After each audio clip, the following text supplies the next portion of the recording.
Une question qui me taraude l'esprit quand même. Vas-y. Tu as parlé d'un accident qui s'est produit dans le royaume de pur esprit. Un accident. Oui. Cet accident qui s'est produit, pour que vienne la particularité, pour que l'ego, est-ce que cet accident-là n'a pas été voulu par le pur esprit lui-même? Est-ce que c'est vraiment un accident? Est-ce qu'on peut parler d'accident dans une communauté de pur esprit, en fait? Comment un accident peut se produire pour un pur esprit? Ou bien est-ce que c'était pas voulu, cette descente dans le rêve? Peut-être pour une raison qu'on ignore. Il faut d'abord savoir que le pur esprit Père, le Créateur, Dieu, est un peu différent du Créateur Fils. C'est-à-dire que le cours dit que le Père a créé le Fils n'a pas créé le Père. N'est-ce pas? Oui, Papa Guy. Donc le Père et le Fils sont des systèmes de pensée, ils ne sont pas des entités, c'est des manières de penser. Le Père pense pur esprit, c'est-à-dire unité parfaite d'une manière inconditionnelle, mais en créant le Fils, il devait donner tous ses attributs au Fils, y compris l'attribut de la liberté. Donc le Père ne pouvait pas empêcher le Fils d'être libre, comme lui. Mais comme ce n'est pas le Fils qui a créé le Père, il ne peut pas imposer au Fils de faire sa volonté obligatoirement. Sinon, le Fils ne serait plus libre. Lui, il n'a pas deux volontés, il a une seule volonté, c'est lui-même. Mais le Fils étant créé par lui, s'il condamnait le Fils à penser exactement comme lui de manière obligatoire, ce ne serait plus l'amour. Donc, le Père dit au Fils, je suis libre et dans ma liberté, j'ai décidé d'être moi-même et seulement moi-même. Toi aussi, tu es libre, mais libre de penser comme moi ou libre de ne pas penser comme moi.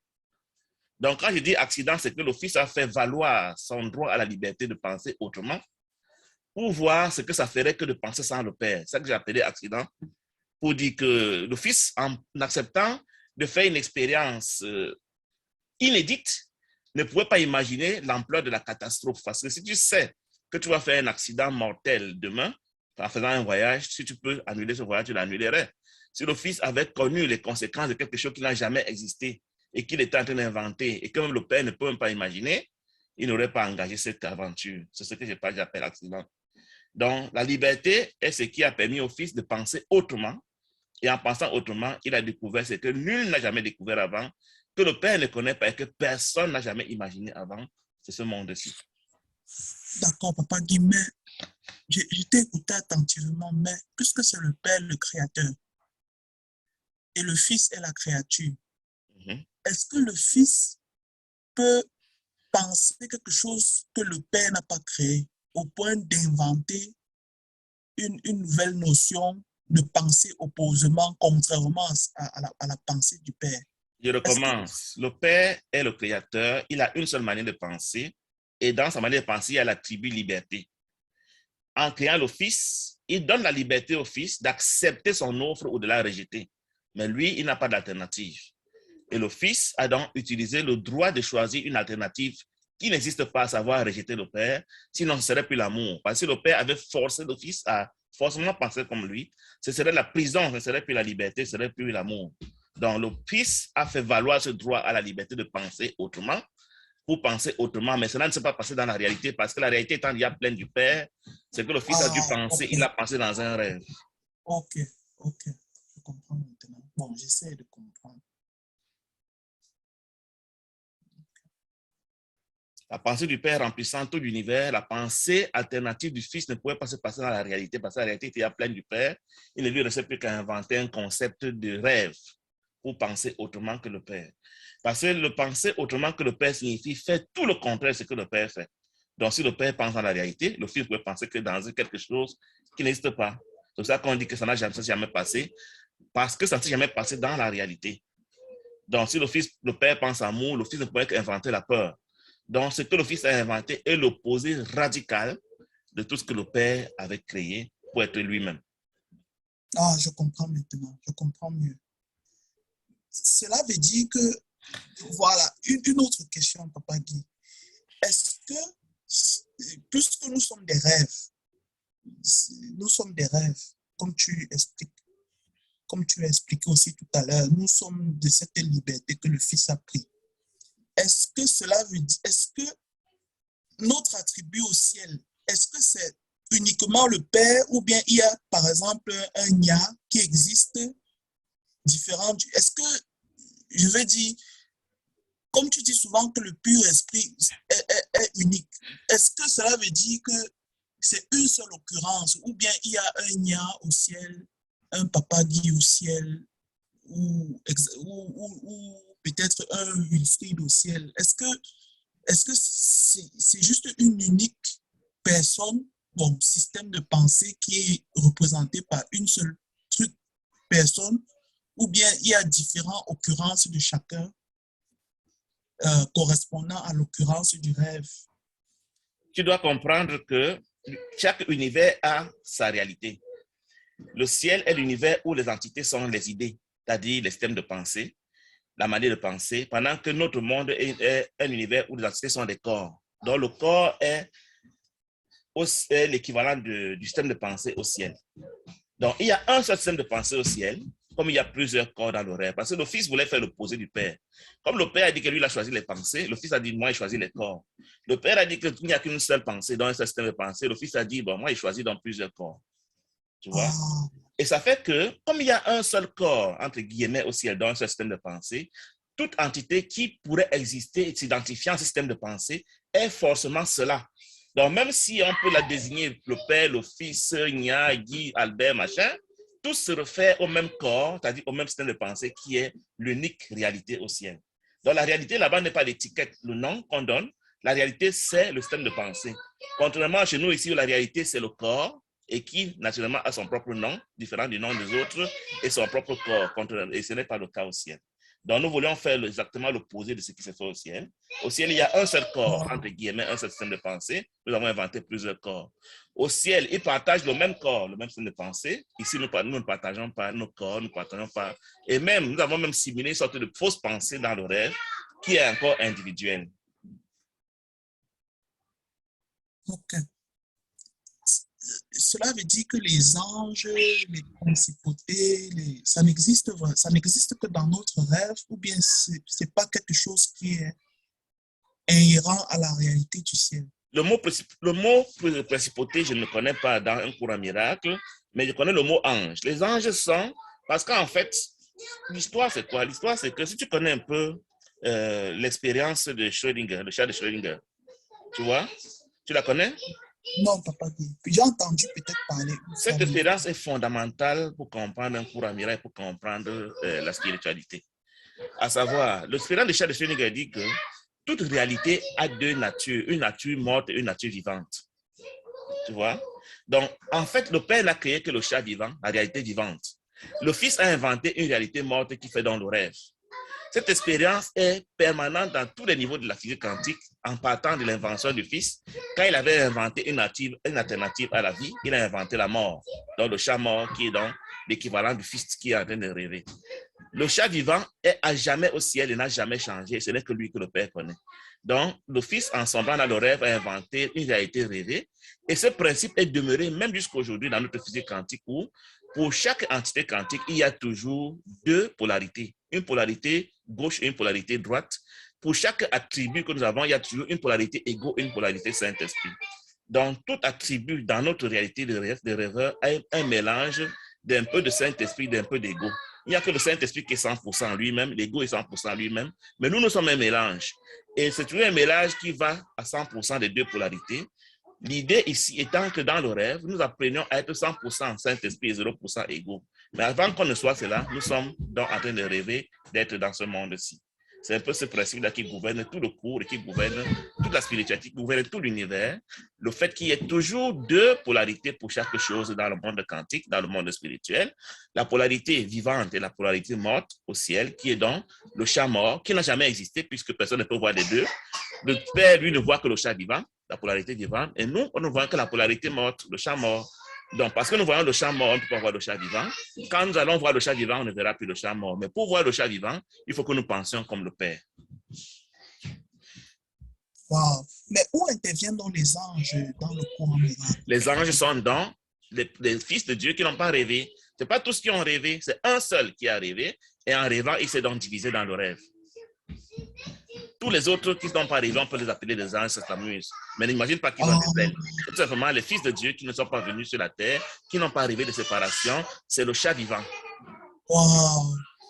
2 questions encore. Vas-y. Les 2 questions. Je te remercie d'abord encore pour les éléments, les réponses que tu m'as données tout à l'heure. Ma 3e question est la suivante. Est-ce que le cours en miracle reconnaît la notion d'âme? Oui, le cours en miracle emploie le mot âme, mais il n'emploie pas l'âme. En fait, dans notre compréhension, l'âme, c'est l'esprit faux. Pour le cours en miracle, l'âme, c'est l'esprit juste, tout simplement. Parce que le cours en miracle ne peut pas reconnaître l'esprit faux qui n'existe pas. Et le cours en miracle, c'est donné pour défi d'employer nos mots, même si ça ne veut rien dire toujours. Donc, il essaie de nous donner l'équivalent de ce que nos mots peuvent vouloir dire. En cela, pour lui, ce qu'il appelle l'âme, c'est l'esprit juste, tout simplement. Et l'esprit juste, c'est quoi, Papa Guy? Tu m'avais déjà expliqué ça au moins 100 fois, mais c'est quoi l'esprit juste en fait? Je repose la question. Donc, je vais prendre une métaphore. Quand je m'en vais me coucher le soir, j'oublie mon lit et j'oublie mon environnement normal, n'est-ce pas? Oui, Papa Guy. Mais je peux rêver de cet environnement et revoir exactement mes frères que je vois dans la journée quand je ne suis pas en train de dormir. Mais je peux aussi rêver de voir des démons, de voir Satan, de voir l'enfer, de voir des choses que je n'ai jamais vues ailleurs. Donc, quand je vois mes frères que j'ai souvent vus dans la journée, je suis dans l'esprit juste parce que je rêve comme la réalité. Et quand je vois plutôt des choses impossibles et incroyables que je n'ai jamais vues réellement, je suis en train de fantasmer, je suis en train de rêver des choses impossibles, ça, d'esprit faux. Donc, dans le rêve, j'ai la possibilité de rêver comme dans la réalité. On appelle ça le rêve conscient pour ceux qui font l'expérience des rêves conscients. Ils sont même conscients souvent qu'ils sont en train de rêver. Et l'esprit faux, ce sera un rêve où je vois des choses impossibles et incroyables. Je ne sais pas d'où ça vient. Ok, donc la projection du ciel dans le rêve. Le cours parle du reflet du ciel dans le rêve. C'est ça l'esprit juste. C'est ça. Et quelle est donc la différence entre l'esprit juste et le pur esprit? Le pur esprit, c'est la matière constituante de toute réalité. Tu peux imaginer que tu veux comparer le pur esprit à l'hydrogène ou à l'oxygène. C'est comme si c'est la seule particule qui remplit tout l'univers réel et à partir de laquelle tout est fait. Donc, l'esprit juste n'est qu'un compartiment imaginaire du ciel dans mon rêve. Le ciel n'a pas de compartiment dans la réalité. Mais comme j'ai décidé de faire dans la division, et j'ai divisé mon esprit en 2 parties, en 2 compartiments, un compartiment devient le souvenir du ciel et un autre compartiment devient mon terrain de jeu où je fais mes folies. C'est ça l'esprit. Ah, donc l'esprit juste, c'est le Saint-Esprit. L'esprit juste, c'est le souvenir du ciel dans mon rêve et Dieu, le Saint-Esprit est le souvenir de Dieu dans mon rêve. Ok. Ok. Je pense que la 2e question a quand même déjà été répondue. C'était de savoir, quand tu dis que le pur esprit est une pensée, qu'est-ce que cela veut dire en fait? Je veux dire, comment je dois me projeter comme ça dans la tête? Comment je dois m'imaginer?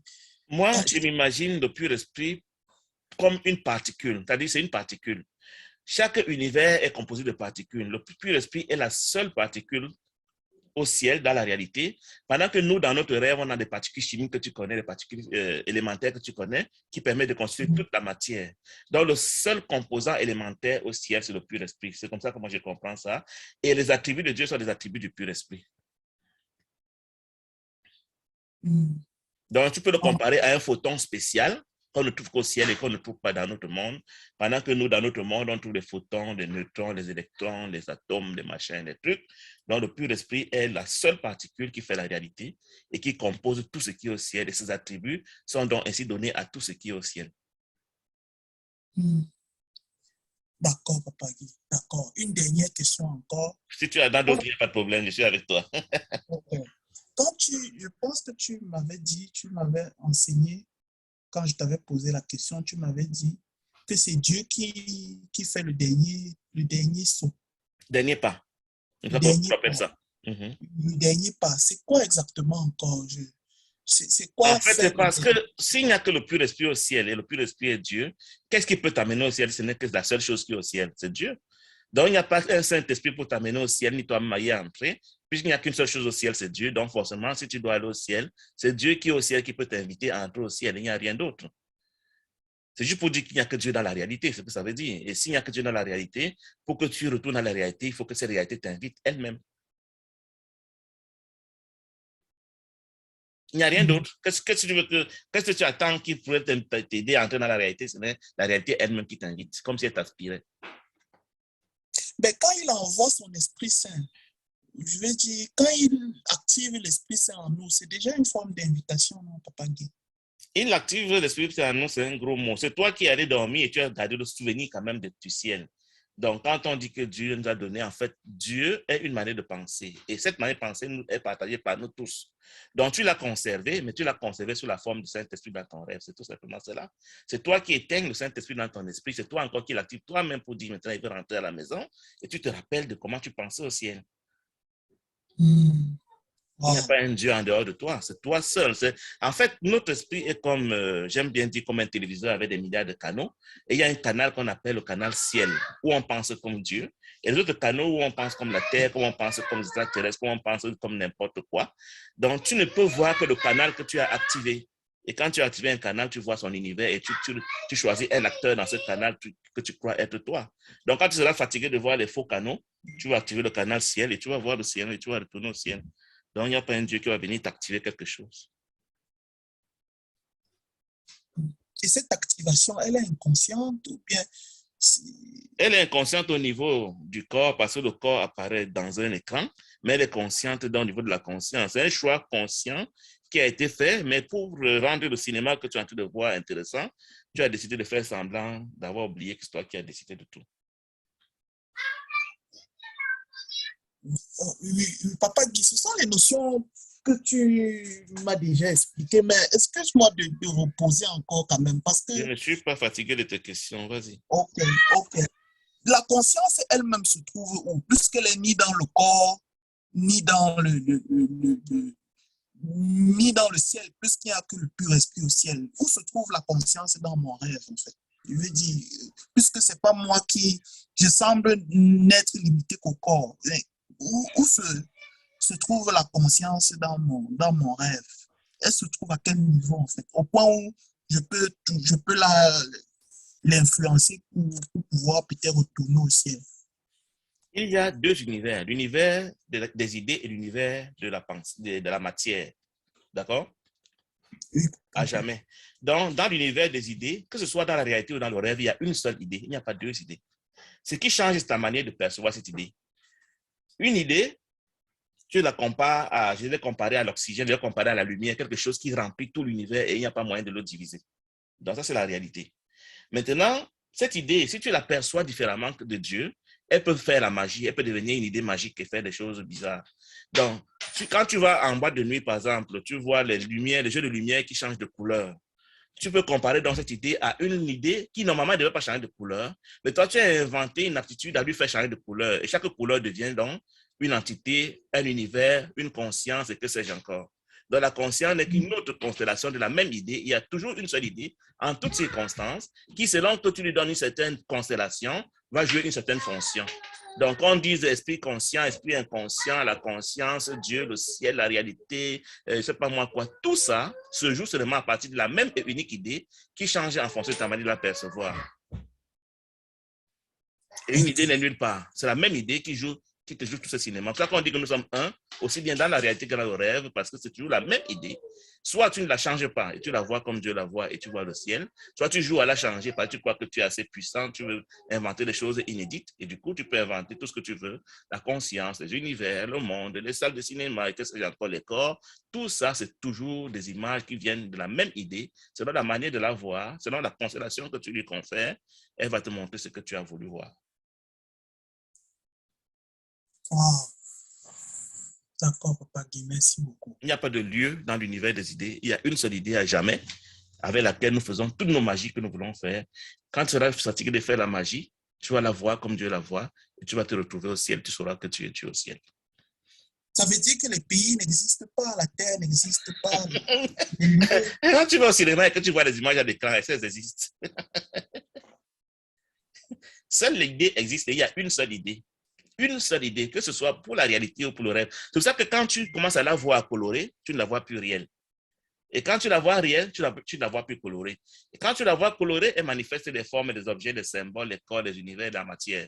Mais quand tu la vois pure, nature, sans coloration, tu es au ciel. Et tu la vois comme Dieu. C'est la seule réalité, c'est une seule idée. En toutes circonstances, il n'y a pas deux idées. C'est pour cela qu'on te dira en physique quantique que nous sommes un, nous sommes le même, il n'y a qu'une seule chose, c'est parce qu'il n'y a qu'une seule idée. Mais la science n'a pas encore compris ça. Les physiciens quantiques n'ont pas encore compris ce mystère. Leur science commence au niveau de l'idée divisée où l'idée est devenue déjà l'énergie. Alors qu'au-delà de l'énergie, il y a le composant fondamental qu'on appelle le pur esprit, qui fait aussi bien la réalité que le rêve. C'est-à-dire que la manière de le voir, qui fait qu'il devienne soit l'ego, soit le pur esprit, mais c'est le même composant, c'est la même idée. Et sinon, où est-ce que tu pourrais faire autre chose? Nulle part. C'est vraiment que tu as décidé de voir ça différemment de Dieu, et du coup, ce que tu veux voir te manifeste ce que tu vas voir.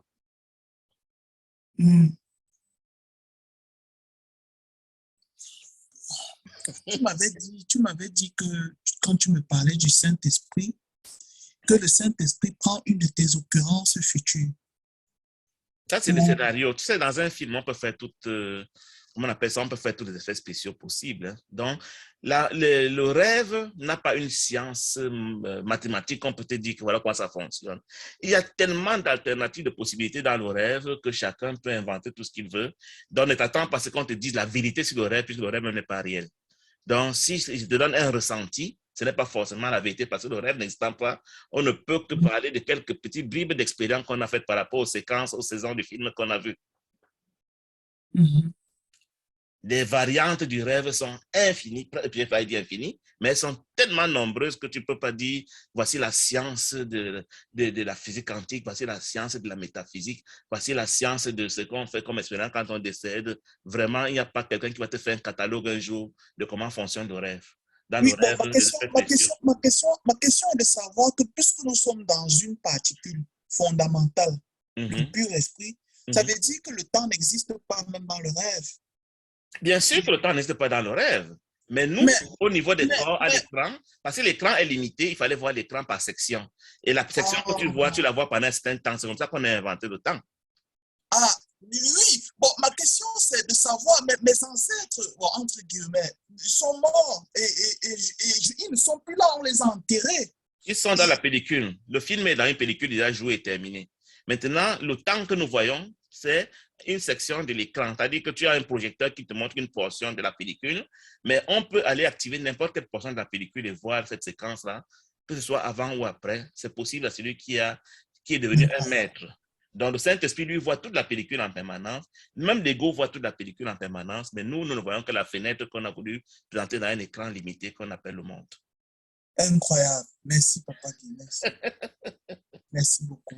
Je suis entré pour écouter, mais finalement, je ressens béni. C'est ça. Donc, le temps, vraiment, c'est cette fenêtre qu'on a inventée pour voir par portion. Parce que nous sommes limités dans notre perception, pas voir de manière illimitée. Donc, on a dit, bon, la portion que je la vois pendant un certain temps et ça devient dans la notion de temps, quoi. Et puis, j'ai fait diviser la pellicule existe au niveau du rêve, tout simplement. Elle est toujours dans la même idée. C'est-à-dire qu'avec l'idée, tu peux faire tout ce que tu veux. C'est une idée puissante et magique avec laquelle tu peux faire tout ce que tu veux. Wow. Il n'y a rien de matériel dans l'univers. Tout est l'idée et qui peut donc manifester n'importe quelle image que tu veux voir. Si tu veux voir l'enfer, l'idée devient l'enfer. Tu veux voir le paradis, devient le paradis. Tu veux voir les arbres, devient les arbres. Tu veux voir les corps, devient... Le nombre d'univers qui ressemble à la Terre, tu peux imaginer. Quand nous décédons et qu'on n'est pas parti au ciel, tu peux aller dans un autre univers qui est exactement comme la Terre. Et tu dis, mais c'est exactement comme là où j'étais. Incroyable. La moindre constellation, la moindre variance te fabrique un univers. Et cet univers dure parce que c'est le processus d'une concertation collective. On est nombreux à avoir, nous nous sommes entendus pour le faire. C'est ça qui semble durer. Mais dès qu'on sera de moins en moins à y croire, il va se défaire, se dissiper, puisque personne n'y croira plus. Mais bon, Papa Guy, mais dans ce rêve, on a des corps qui semblent fonctionner d'une certaine façon. Par exemple, tu nais par une femme, il y a le phénomène de naissance où un corps doit sortir d'un autre corps. Je veux dire, il semble avoir des lois inviolables, en fait. Comment se fait-il? On ne peut pas dire des lois inviolables. C'est-à-dire que dans un réalisateur qui fait son film détermine ses effets spéciaux comme il veut. Les lois qui sont applicables dans notre monde Terre ne sont pas les lois qui sont applicables dans les autres univers parallèles. Donc, nous avons, pour rendre la chose intéressante et variée et faire croire que c'est différentes choses, on a inventé des lois dans chaque univers qui sont applicables dans cet univers. Il y a des univers où on ne naît pas d'une femme, où on apparaît seulement, et puis il y a des gens qui font des témoignages de ceux qui sont allés dans des univers où, quand quelqu'un doit apparaître, il apparaît adulte, il n'apparaît pas enfant, par exemple. Donc, tu ne peux pas connaître toutes les lois de chaque univers où nous avons fait des scénarios incroyables et impossibles, tels que, c'est-à-dire que quand tu arrives là-bas, tu dis, ah, donc ici, vous marchez sur la tête. Oh, ici, vous avez des cornes. Ah bon? Ici, vous, c'est pas moi, il n'y a pas de, c'est pas, bref, le nombre de variantes est incroyablement immense. Est-ce que tu as encore... Oui, j'ai une autre question, Papa. Okay. Bon, excuse-moi de faire une petite digression, mais dans d'autres cultures, disons religieuses ou spirituelles, on parle d'un certain sacrifice.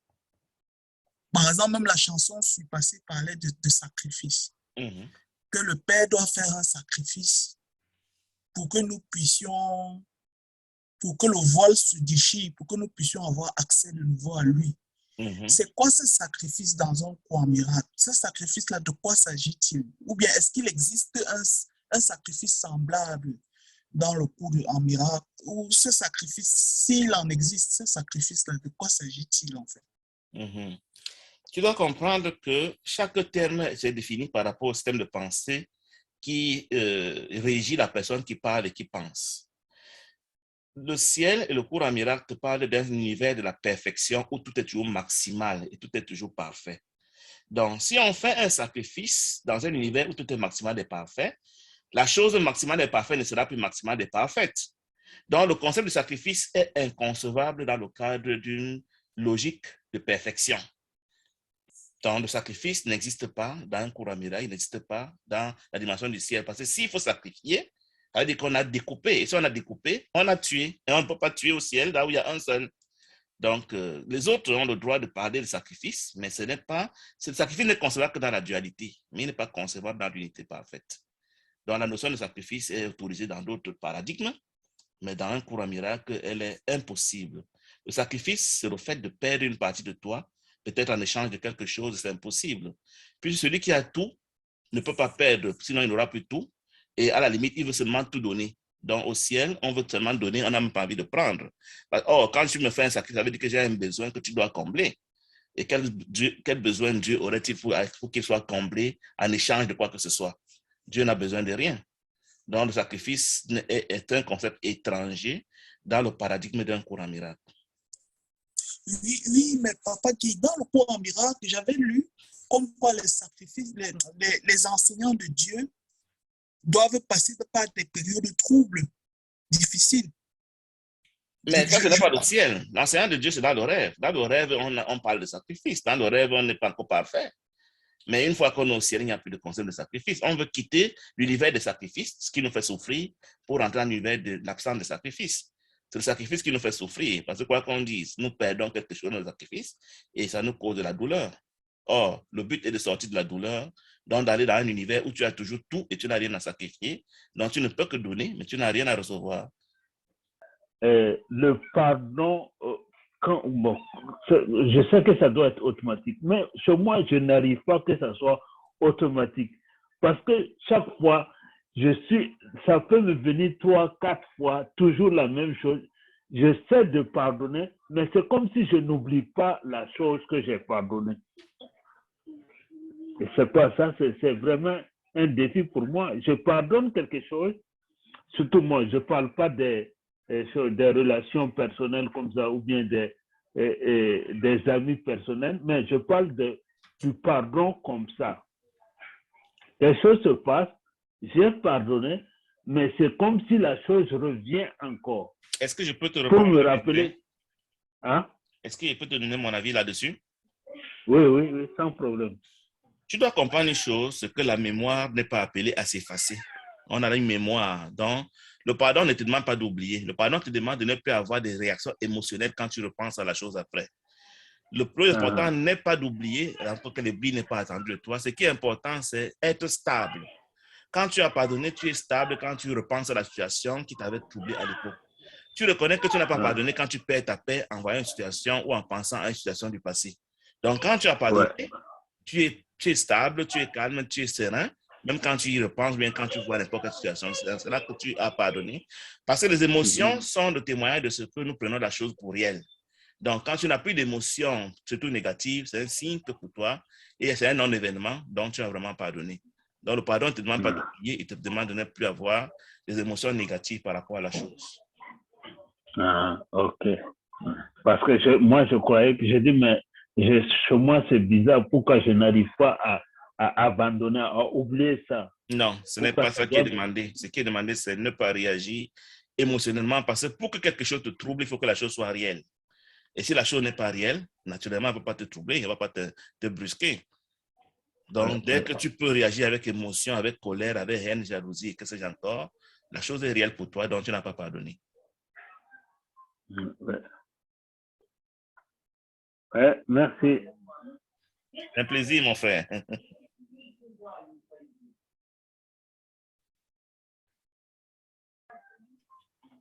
Ok, papa. Oui. Merci. Je n'ai plus de questions. D'accord. Je n'ai plus de questions. Je voulais seulement te dire merci pour tes réponses, pour ton éclairage. C'est un plaisir.